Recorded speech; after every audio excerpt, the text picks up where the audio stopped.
शहर के कॉलेज में पढ़ने वाला अमित छुट्टियों में अपने गांव आया तो उसकी माँ बोली, मेरी सहेली चंदा आई थी।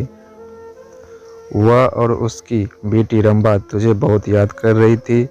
वह कह गई है कि तू जब गांव आए तो उनसे मिलने उनके गांव आ जाए, क्योंकि रंभा अब तेरे साथ रहकर अपनी पढ़ाई करेगी। यह सुनकर दूसरे दिन ही अमित अपनी माँ की सहेली चंदा से मिलने उनके गांव चला गया था।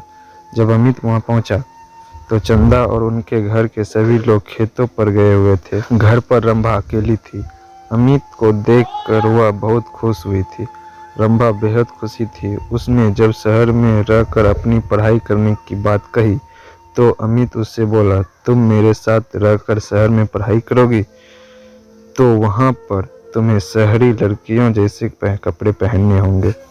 वहाँ पर यह चुन्नी उन्नी का फैशन नहीं है। कहकर अमित ने उसकी चुन्नी हटाई तो उसके हाथ रंभा के उभारों से टकरा गए। उसकी छुअन से अमित के बदन में बिजली के करंट जैसा झटका लगा था। ऐसा ही झटका रंभा ने भी महसूस किया था। वह हैरान होकर उसकी ओर देखने लगी तो अमित उससे बोला, यह लंबी चौड़ी सलवार भी नहीं चलेगी। वहाँ पर तुम्हें शहर की लड़की की तरह रहना होगा। उनकी तरह लड़कों से दोस्ती करनी होगी। उनके साथ वह सब कुछ करना होगा जो तुम गांव की लड़कियां शादी के बाद अपने पतियों के साथ करती हो। कहकर वह उसकी ओर देखने लगा तो वह शर्माते हुए बोली, यह सब पाप होता है। अगर तुम इस पाप पुण्य के चक्कर में फंसकर यह सब नहीं कर सकोगी तो अपने इस गांव में ही चौका चूल्हे के कामों को करते हुए अपनी जिंदगी बिता दोगी। कहकर वह उसकी ओर देखते हुए बोला, तुम खूबसूरत हो, शहर में पढ़ाई करके जिंदगी के मजे लेना। इसके बाद अमित उसके नाजुक अंगों को बार बार छूने लगा।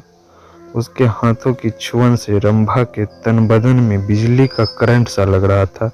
वह जोश में आने लगी थी। रंभा के माँ बाप खेतों से शाम को ही घर आते थे, इसलिए उन्हें किसी के आने का डर भी नहीं था। यह सोचकर रंभा धीरे से उससे बोली, चलो अंदर पीछे वाले कमरे में चलते हैं। यह सुनकर अमित उसे अपनी बाहों में उठाकर पीछे वाले कमरे में ले गया। कुछ ही देर में उन दोनों ने वह सब कर लिया जो नहीं करना चाहिए था। जब उन दोनों का मन भर गया तो रंभा ने उसे देसी घी का गर्मा गर्म हलवा बनाकर खिलाया। हलवा खाने के बाद अमित आराम करने के लिए सोने लगा। उसे सोते हुए देखकर फिर रंभा का दिल उसके साथ सोने के लिए मचल उठा। वह उसके ऊपर लेटकर उसे चूमने लगी तो वह उससे बोला, तुम्हारा दिल दोबारा मचल उठा है क्या? तुमने मुझे प्यार का चस्का जो लगा दिया है। रंभा ने अमित के कपड़ों को उतारते हुए कहा। इस बार वे कुछ ही देर में प्यार का खेल खेलकर पस्त हो चुके थे, क्योंकि कई बार के प्यार से वे दोनों इतना थक चुके थे कि उन्हें गहरी नींद आने लगी थी।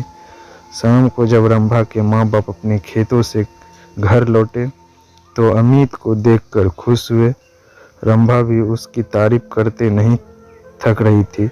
वह अपने माँ बाप से बोली, अब मैं अमित के साथ रहकर ही शहर में अपनी पढ़ाई पूरी करूंगी। यह सुनकर उसके पिताजी बोले, तुम कल ही इसके साथ शहर चले जाओ, वहाँ पर खूब दिल लगाकर पढ़ाई करो। जब तुम कुछ पढ़ लिख जाओगी तो तुम्हें कोई अच्छी सी नौकरी मिल जाएगी, तुम्हारी ज़िंदगी बन जाएगी। फिर किसी अच्छे घर में इसकी शादी कर देंगे। आजकल अच्छे घरों के लड़कों पढ़ी लिखी बहू चाहते हैं। रंभा की माँ ने कहा।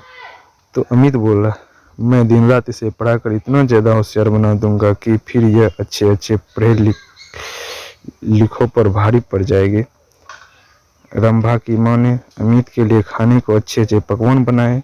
खाना खाने के बाद बातें करते हुए उन्हें जब रात के 10 बज गए तब उसके सोने का इंतजाम उन्हें ऊपर के कमरे में कर दिया।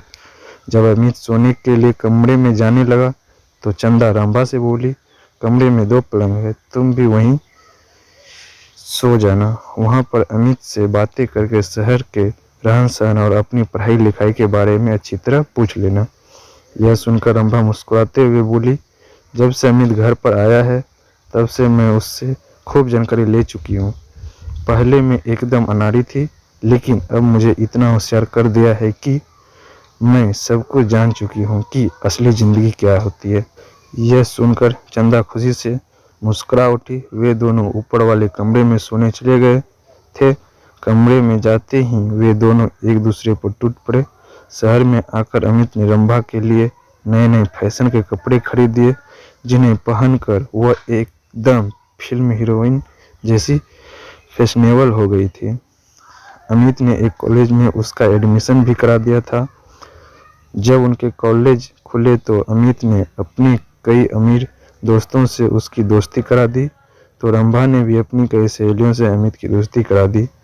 गांव की सीधी सादी रंभा शहर की ज़िंदगी में ऐसी रम गई थी कि दिन में अपनी पढ़ाई और रात में अमित और उसके दोस्तों के साथ खूब मौज मस्ती करती थी। जब रंभा शहर से दूसरी लड़कियों की तरफ बन संवर कर अपने गांव जाती, तब सभी लोग उसे देखकर हैरान रह जाते थे। उसे देखकर उसकी दूसरी सहेलियां भी अपने माँ बाप से उसकी तरह शहर में पढ़ने की जिद करके शहर में ही पढ़ने लगी थी। अब अमित उस गांव की सहेलियों के साथ भी मौज मस्ती करने लगा था। उसने रंभा की तरह उनको भी प्यार का चस्का जो लगा दिया था। तो दोस्तों, सभी तरह की कहानियाँ लगातार सुनने के लिए इस चैनल को सब्सक्राइब करके घंटी के बटन को दबाकर ऑल पर सेट कर लीजिए, ताकि आने वाली वीडियो का नोटिफिकेशन आपके पास तुरंत पहुंच जाए। जय हिंद।